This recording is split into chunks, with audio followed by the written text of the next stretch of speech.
mulai ya. Bismillahirrahmanirrahim. Assalamualaikum warahmatullahi wabarakatuh.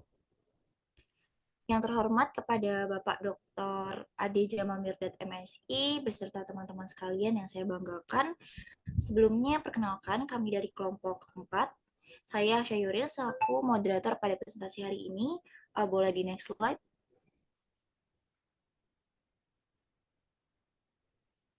Oke, kemudian ada teman-teman saya yang terdiri dari Endang Putri Maidarsi, kemudian ada Anita dan juga Rafika. Baik, langsung saja untuk materi pembahasannya, yaitu boleh di next slide.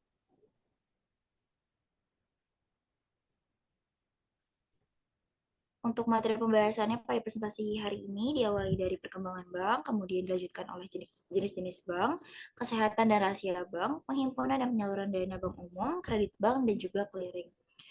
Baik, mungkin langsung saja untuk pemateri pertama, yaitu Anita, boleh dipersilakan. Ya, jadi di sini ada perkembangan bank di Indonesia yang dimana ada 5. Yang pertama ada masa sebelum kemerdekaan, lalu ada masa awal kemerdekaan atau Orde Lama, selanjutnya ada masa Orde Baru, masa Faktor 88, dan yang terakhir ada masa reformasi. Di sini dibahas dulu untuk yang masa yang pertama yang dimana masa sebelum kemerdekaan. Nah, kehadiran institusi perbankan pertama di Indonesia tidak terlepas dari adanya kolonial Hindia Belanda atau VOC di Indonesia. VOC itu perusahaan induk penghimpun perusahaan-perusahaan dagang Belanda. Mereka ini mengukuhkan kekuasaannya di Batavia pada tahun 1619. Nah, untuk memperlancar dan mempermudah aktivitas dari perdagangan VOC di Nusantara ini, pada 1746 mereka mendirikan Debang Pen Lending tepatnya pada tanggal 20 Agustus 1746. Nah, pada akhir abad ke-18, VOC ini telah mengalami kemunduran, bahkan bangkrut. Maka kekuasaan VOC di Nusantara ini diambil oleh pemerintahan Kerajaan Belanda. Lalu yang kedua ada masa awal kemerdekaan atau Orde Lama yang dimana situasi kemerdekaan pada 17 Agustus 1945 membawa angin segar bagi bangsa Indonesia untuk menggerakkan roda perbankan dengan melakukan nasionalisasi terhadap perbankan-perbankan yang ada. Dengan berhasilnya sekutu mengalahkan imperialisme Jepang, mengembalikan bank-bank Belanda dan bank-bank asing muncul kembali dan lembaga-lembaga perbankan lainnya. Izin pembukaan bank Belanda di wilayah Indonesia sendiri dikeluarkan pada tanggal 2 Januari 1946 oleh Gubernur Jenderal Hindia Belanda. Bank-bank Belanda pun ini kembali beroperasi di beberapa wilayah Indonesia. Lalu yang ketiga ada masa Orde Baru, yang dimana selanjutnya untuk memperbaiki keadaan perbankan pada pemerintahan Orde Baru ini dimulai dengan memperkuatnya perundang-undangan yang mengatur perbankan baik berupa penggantian maupun membuat undang-undang yang baru. Nah, perbaikan kelembagaan perbankan ini dengan memperkuat landasan hukumnya adalah suatu pilar bagi terselenggaranya pembinaan dan pengawasan yang mendukung peningkatan kemampuan perbankan dalam menjalankan fungsinya secara sehat, wajar, efisien, sekaligus memungkinkan perbankan Indonesia melakukan penyesuaian yang diperlukan sejalan dengan berkembangnya norma-norma perbankan internasional. Lalu yang keempat ada masa faktor 88 yang dimana memasuki periode ini perbankan sebagai bagian dari sistem keuangan harus menyesuaikan usahanya dengan kebijakan regulasi dan debirokratisasi di bidang ekonomi yang ditetapkan oleh pemerintah. Paket deregulasi pertama ditetapkan pada 1 Juni 1983 yang dikenal dengan Pakjun 1983. Dengan dikeluarkannya kebijakan ini, bank-bank memperoleh kebebasan dalam menentukan besarnya kredit yang diberikan sesuai dengan dana masyarakat yang dapat dihimpun. Nah, di samping itu, kepada bank-bank pemerintah ini diberi kebebasan menentukan sendiri tingkat suku bunga, baik suku bunga dana maupun kredit. Kebijakan tersebut bertujuan agar perbankan sebanyak mungkin membiayai pemberian kreditnya dengan dana simpan masyarakat dan mengurangi ketergantungan bank-bank pada KLBI atau yang dimana kredit likuidasi Bank Indonesia. Lalu ada yang terakhir ada masa reformasi. Nah, untuk mewujudkan struktur perbankan yang stabil secara berkesinambungan, Bank Indonesia berkoordinasi dengan pemerintah dalam merancang arsitektur perbankan Indonesia atau API. Dalam skenario API ini, bank-bank diwajibkan memperkuat permodalannya sesuai dengan lingkup operasionalnya. Semakin luas lingkup operasionalnya, maka semakin besar pula permodalan yang dipersyaratkan. Nah, dengan demikian, bank-bank kecil yang selama ini rentan terhadap gejolak terus didorong untuk menjadi besar merger dengan bank lain. Nah, maka dari itu diambillah oleh bank lain untuk turun menjadi BPR atau bank perkreditan rakyat. Lalu di sini ada next.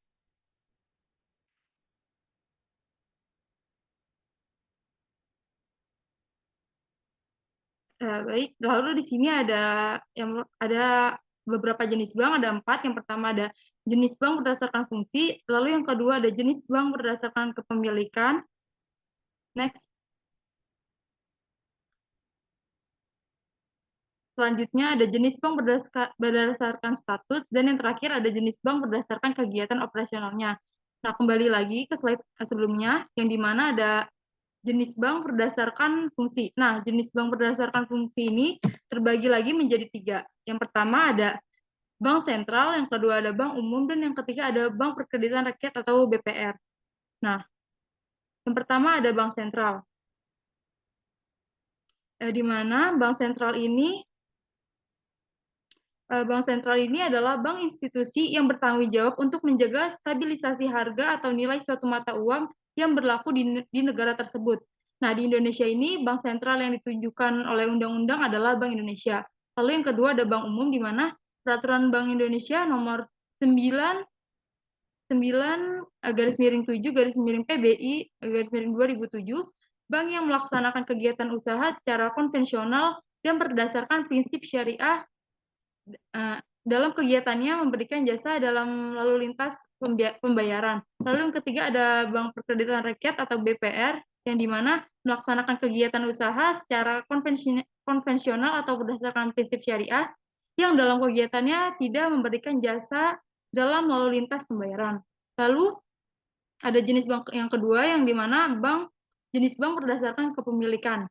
Nah, jenis bank berdasarkan kepemilikan ini ada 3. Yang pertama ada bank milik pemerintah, yang kedua ada bank milik swasta nasional, dan yang terakhir ada bank kepemilikan asing. Nah, untuk yang bank milik pemerintah ini, bank pemerintah adalah bank yang seluruh atau sebagian besar sahamnya dimiliki oleh pemerintah, sehingga pemerintah merupakan pemegang saham pengendaliannya. Seperti contohnya ada BRI atau Bank Rakyat Indonesia, ada Bank Mandiri, ada Bank BNI atau Bank Negara Indonesia, dan yang terakhir ada Bank BTN, yang dimana Bank Tabungan Negara. Lalu yang kedua ada bank milik swasta nasional. Nah, bank jenis ini seluruh atau sebagian sahamnya dimiliki oleh swasta nasional.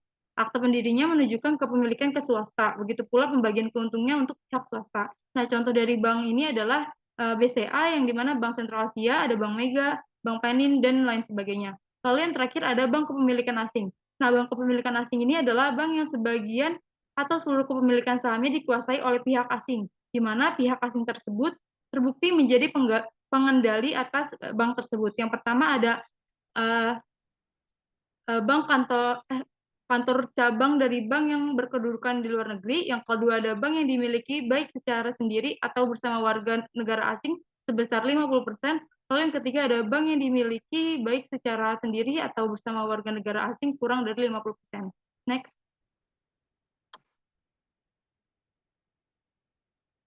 Nah, lalu ada jenis bank yang ketiga ini, ada jenis bank berdasarkan status. Nah, jenis bank berdasarkan status ini terbagi lagi menjadi 2. Yang pertama ada bank devisa, dan yang kedua ada bank non-devisa. Bank devisa ini bank yang sudah memiliki izin untuk melaksanakan transaksi ke luar negeri atau yang berhubungan dengan mata uang asing secara keseluruhan. Persyaratannya untuk menjadi bank devisa ini ditentukan oleh OJK atau Otoritas Jasa Keuangan.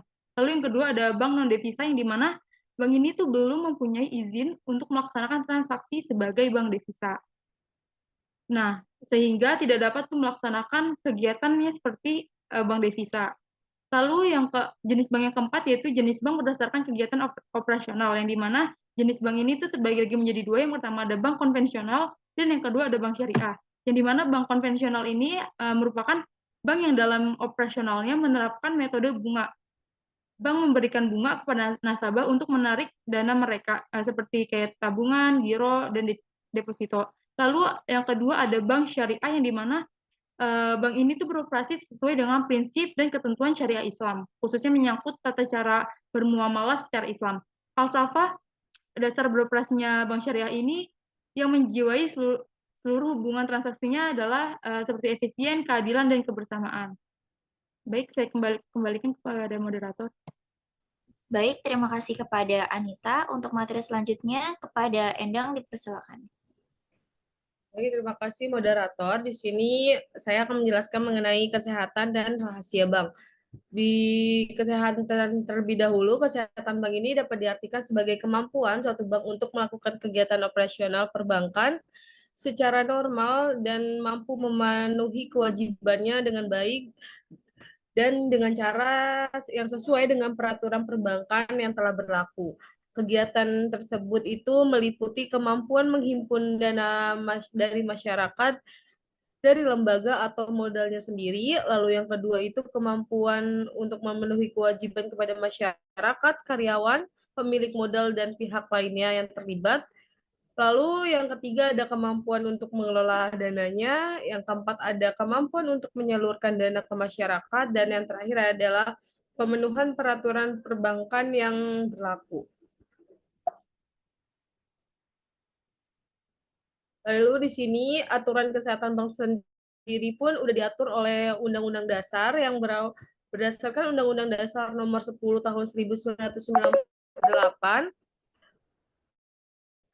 tentang perubahan atas Undang-Undang Dasar ini berubah dari undang-undang tersebut menjadi dari Undang-Undang Nomor 7 Tahun 1992 tentang perbankan, pembinaan dan pengawasan bank yang dilakukan oleh Bank Indonesia.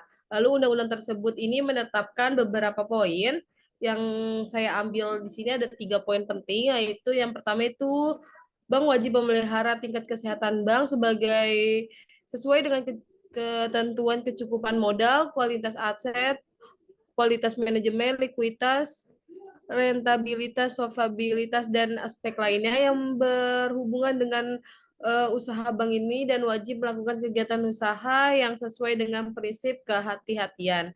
Lalu yang kedua ini ada bank wajib menyampaikan kepada Bank Indonesia sebagai bank sentral yang memiliki segala keterangan yang ada dan menjelaskan mengenai usaha menurut tata cara yang ditetapkan oleh Bank Indonesia tersebut.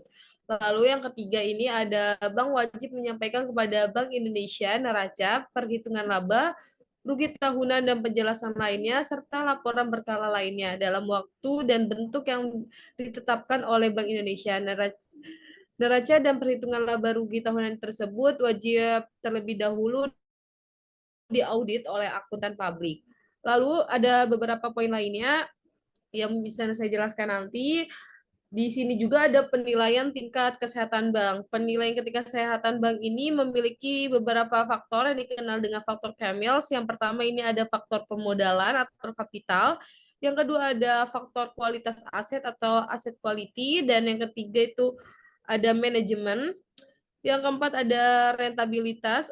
Lalu ada likuiditas. Dan yang terakhir ada sensitivitas terhadap resiko pasar. Lalu di sini saya akan menjelaskan mengenai rahasia bank. Mengingat bank adalah bagian dari sistem keuangan dan sistem pembayaran masyarakat yang luas untuk kepentingan atas kesehatan dari bank tersebut juga harus kita ketahui, kepercayaan masyarakat kepada bank ini merupakan unsur-unsur pokok paling ekstensif dari suatu bank sehingga terpelihara kepercayaan masyarakat kepada perbankan tersebut juga menjadi kepentingan umum bagi masyarakat banyak. Konsep bank ini konsep rahasia bank ini timbul dengan dari tujuan untuk melindungi nasabah bank yang bersangkutan. Timbulnya pemikiran ini juga perlu ketentuan merahasiakan keadaan bank yang keadaan ini untuk keadaan keuangan nasabah sehingga melahirkan ketentuan hukum yang mengenai kewajiban rahasia bank semula bertujuan untuk melindungi kepentingan nasabah secara individual. Lalu unsur-unsur dari rahasia bank ini seperti yang dijelaskan dari pasal 1 angka 28, yakni tentang rahasia bank. Rahasia bank ini berhubungan dengan keterangan mengenai nasabah menyimpan dan simpanannya. Lalu ada hal tersebut wajib dirahasiakan oleh bank kecuali kategori pengecualian terhadap prosedur dan peraturan perundang-undangan yang telah berlaku. Lalu yang terakhir ada pihak yang dilarang oleh membuka pihak rahasia bank adalah bank sendiri ataupun pihak yang terafiliasi. Dari unsur-unsur ini kan terdapat pengecualian terhadap rahasia bank.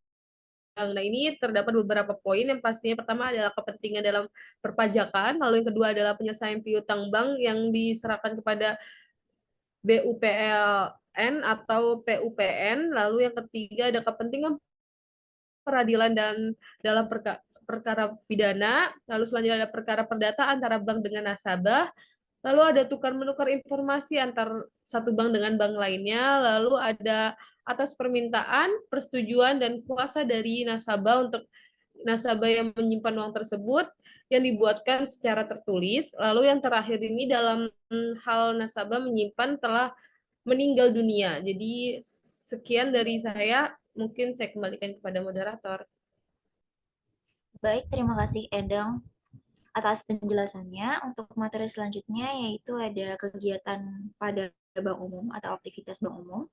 Jadi sebagai lembaga keuangan, kegiatan bank tentunya tidak lepas dari bidang keuangan. Kegiatan perbankan sendiri yang paling pokok yaitu membeli uang dengan cara menghimpun dana dari masyarakat, kemudian menjualnya kembali, uh, kemudian menjual uang tersebut dengan cara menyalurkan kembali kepada masyarakat dalam bentuk pinjaman atau kredit. Adapun kegiatan bank umum yaitu meliputi yang pertama menghimpun dana atau funding, di mana menghimpun dana ini merupakan kegiatan mengumpulkan dana dengan cara membeli dana dari masyarakat dalam bentuk simpanan giro, tabungan, dan juga deposito. Kemudian strategi bank dalam menghimpun dana yaitu dengan cara memberi imbalan yang menarik dan menguntungkan. Imbalan jasa tersebut dapat berupa suku bunga, hadiah atau reward, dan pelayanan yang menarik. Adapun jenis-jenis simpanan, yang pertama itu simpanan giro, yang merupakan simpanan pada bank yang penarikannya itu dapat dilakukan dengan cara menggunakan cek atau bilet giro. Kemudian ada simpanan tabungan atau saving deposit, yaitu simpanan pada bank yang penarikannya sesuai dengan persyaratan yang telah ditetapkan oleh bank. Kepada pemegang rekening tabungan akan diberikan bunga tabungan yang merupakan jasa atas tabungannya. Kemudian ada simpanan deposito atau time deposit, merupakan simpanan yang memiliki jangka waktu tertentu atau jatuh tempo, dan penarikannya pun dilakukan sesuai jangka waktu tersebut. Adapun sumber-sumber dana bank yang merupakan usaha usaha bank dalam memperoleh dana untuk membiayai kegiatan operasionalnya. Dana untuk membiayai operasional bank ini dapat berasal dari berbagai sumber. Yang pertama itu dana yang bersumber dari bank itu sendiri, yang diperoleh dari setoran modal pemegang saham, cadangan bank, atau laba tahun lalu dan laba bank yang belum dibagikan. Kemudian ada dana yang bersumber dari masyarakat. Dana ini diperoleh dengan cara memberikan bunga dan fasilitas menarik lainnya. Contohnya itu seperti giro, tabungan, dan deposito. Kemudian ada dana yang bersumber dari pinjaman, di mana dana ini merupakan dana tambahan jika bank mengalami kesulitan dalam pencairan sumber dana pertama dan kedua. Kemudian next selanjutnya. Next. Kemudian yang kedua itu ada menyalurkan dana atau lending, di mana kegiatan ini menjual dana yang berhasil dihimpun dari masyarakat. Penyaluran dana yang dilakukan oleh bank dilakukan melalui pemberian pinjaman atau kredit. Kredit yang diberikan oleh bank terdiri dari berbagai macam jenis, tergantung dari kemampuan bank yang menyalurkannya. Demikian pula dengan jumlah serta tingkat suku bunga yang ditawarkan. Kemudian ada pun pertimbangan penyaluran kredit, di mana sebelum bank mengalokasikan dana yang telah dihimpun, banyak hal yang perlu dipertimbangkan terlebih dahulu. Pertimbangan tersebut itu meliputi yang pertama resiko. Pada dasarnya, bank menginginkan resiko serendah mungkin dan mendapatkan penerimaan setinggi mungkin.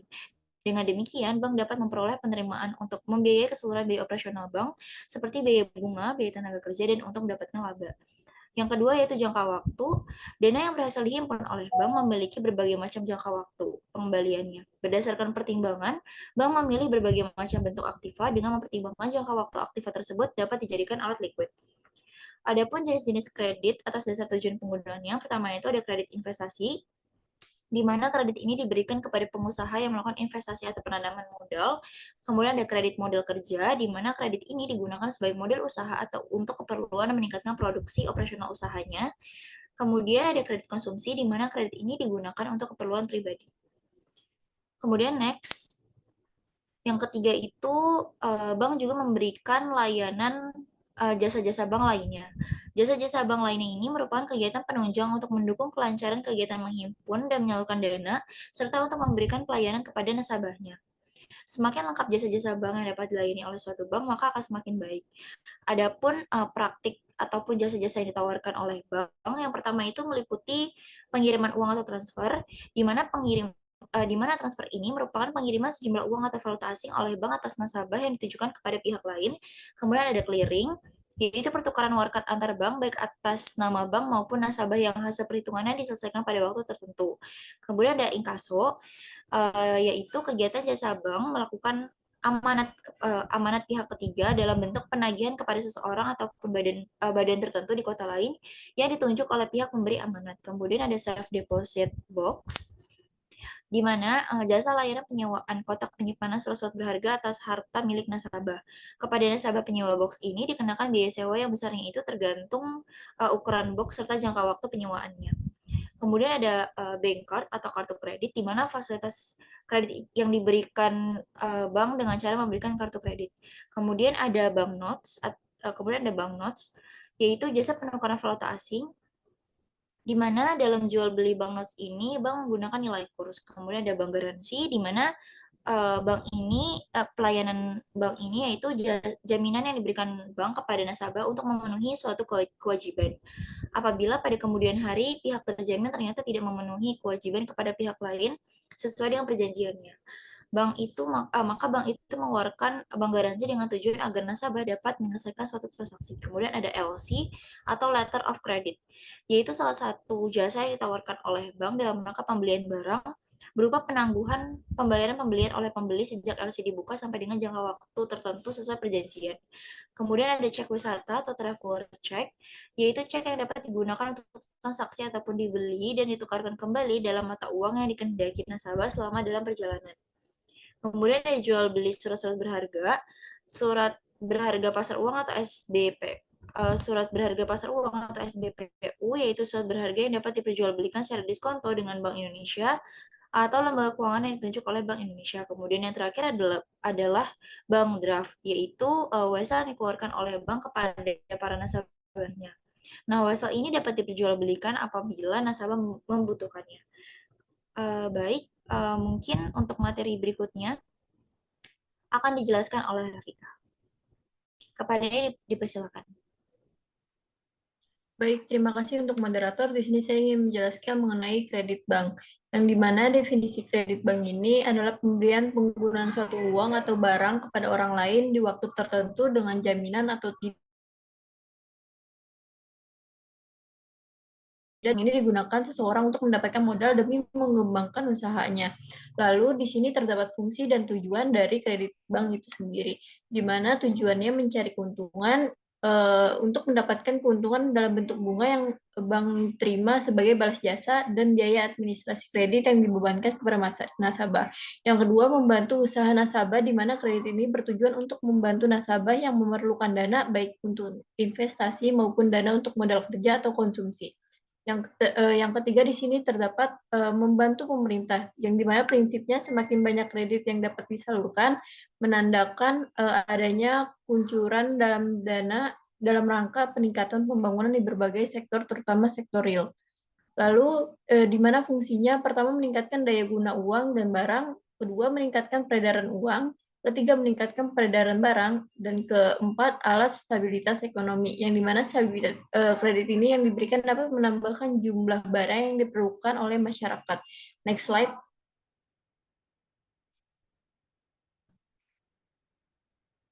Selanjutnya, di sini terdapat jenis-jenis bank kredit itu sendiri. Yang pertama, kredit investasi. Kredit investasi ini tergolong dalam kredit produktif, yakni diajukan untuk kegiatan produksi investasi atau menjalankan usaha kredit yang ditujukan kepada perusahaan untuk menjalankan kegiatan investasinya. Kedua, kredit usaha rakyat atau KUR. Kredit ini merupakan merupakan program pemerintah untuk membantu usaha mikro kecil menengah atau UMKM dalam mendapatkan modal bisnisnya. Yang ketiga, kredit modal atau KMK yang digunakan untuk membiayai kebutuhan perusahaan secara jangka pendek seperti pembayaran utang, pemberian gaji karyawan, pengadaan stok barang, dan lain-lainnya. Yang keempat, kredit perumahan. Bank juga menyediakan kredit perumahan untuk membantu nasabah yang ingin memiliki properti seperti rumah, ruko, gedung, dan lain sebagainya. Yang kelima, kredit kendaraan bermotor. Dengan sesuai namanya, kredit kendaraan ini digunakan untuk membeli modal transportasi pribadi. Yang keenam, kredit rekening koran. Program ini memberikan hak kepada nasabah untuk melakukan penarikan dana dari rekening sebagai bentuk pinjaman. Yang ketujuh, installment loan. Program ini sering menjadi pilihan opsi masyarakat pembayaran cicilan nasabah pada umumnya. Lalu, kartu kredit. Bank mengeluarkan kartu kredit sebagai fasilitas pinjaman kepada nasabah secara individu yang dapat digunakan untuk kegiatan konsumtif atau produktif. Yang kesembilan, kredit dengan jaminan. Dan ke-10, kredit tanpa anggunan. Lalu di sini ada prinsip kredit bank, yaitu 6C dan 4P. Yang di mana 6C itu yang pertama karakter atau kepribadian, sifat atau watak pribadi calon debitur. Yang kedua, kapasiti atau kemampuan seseorang untuk modal untuk memenuhi kewajibannya tepat pada waktunya. Lalu kapital atau modal, kemampuan debitur dalam melaksanakan kegiatan usaha dan menggunakan kredit dan mengembalikan pinjamannya.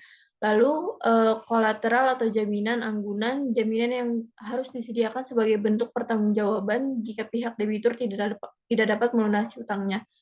Lalu condition of economy, yang ini terdapat keadaan ekonomi suatu negara secara menyeluruh. Lalu adanya constraint atau batasan dan hambatan penilai debitur yang dipengaruhi oleh hambatan yang tidak memungkinkan seseorang untuk usaha di suatu tempat. Selanjutnya di sini ada prinsip kredit bank 4P. Yang pertama, personality atau kepribadian. Penilaian pihak bank mengenai kepribadian si peminjam tersebut. Lalu purpose atau tujuan. Bank menilai peminjam yang mencari dana mengenai tujuan keperluan untuk penggunaan kredit. Apakah tujuan dari penggunaan kredit itu sesuai dengan line of business-nya. Yang ketiga, adanya payment atau pembayaran, mengetahui kemampuan debitur mengenai pengembalian pinjaman. Yang terakhir, adanya prospek atau harapan usaha di masa yang akan datang si calon debitur untuk melihat kemungkinan pelunasan kreditnya. Next slide.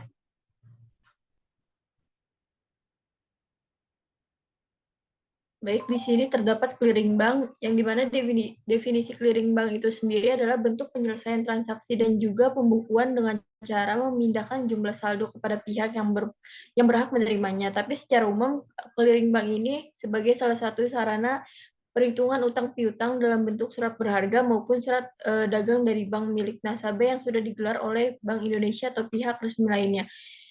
Adapun di sini terdapat manfaat clearing bank. Yang pertama adalah meningkatkan efisiensi sistem pembayaran nasional. Yang kedua, memberikan layanan transfer dana yang aman dan cepat. Ketiga, mengakomodasi transaksi keuangan dalam jumlah yang besar.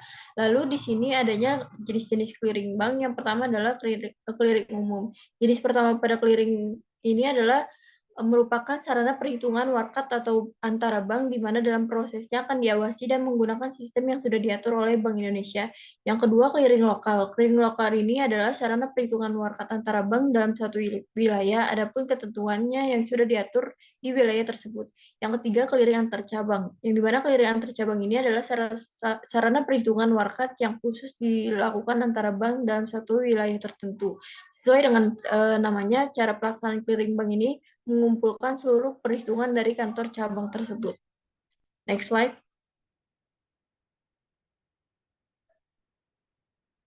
Lalu, clearing ini memiliki contoh transfer uang ke rekening lainnya melalui mekanisme clearing disebut sebagai warkat debit dan warkat clearing. Warkat debit atau warkat clearing ini adalah pembayaran non-tunai yang diperhitungkan atas beban pengguna atau nasabah melalui mekanisme clearing. Dengan contohnya, pertama wesel, 2 cek, bilet giro, nota debit, dan warkat lainnya yang disetujui oleh Bank Indonesia. Lalu sistem clearing bank nasional atau Indonesia atau SKBNI ini terdapat dua. Yang pertama clearing debit, yaitu proses debit dan nilai transaksi dalam mata uang rupiah. Kedua, clearing kredit, proses kredit dan nilai transaksi dalam mata uang rupiah. Lalu mekanisme clearing ini terdapat 2 poin. Yang pertama, clearing penyerahan, di mana mekanisme clearing berjangka Indonesia. Yang pertama dengan mekanisme clearing penyerahan meliputi berbagai kegiatan yang dilakukan di tempat penyelenggaraan juga kantor peserta. Yang kedua, mekanisme clearing pengembalian warkat clearing yang diterima oleh nasabah lainnya dengan warkat debit masuk maupun warkat kredit masuk. Lalu pada poin terakhir di sini sistem clearing. Yang pertama sistem manual, proses manual oleh nasabah. Kedua sistem semi otomatis yang dimana clearing lokal ini dengan perhitungan manual. Yang ketiga sistem otomatis clearing lokal dengan pemilihan otomatis tersebut. Yang terakhir sistem clearing elektronik yang dimana sistem ini yang seluruh perhitungannya nanti akan disesuaikan dengan perhitungan elektronik. Pada sistem ini pelaksanaannya meliputi pembuatan serta perhitungan bilet saldo clearing. Sekian yang dapat saya sampaikan, saya kembalikan kepada moderator. Baik, terima kasih kepada pemateri. Sebelumnya mungkin cukup sekian presentasi dari kami. Kurang lebihnya mohon maaf. Wassalamualaikum warahmatullahi wabarakatuh.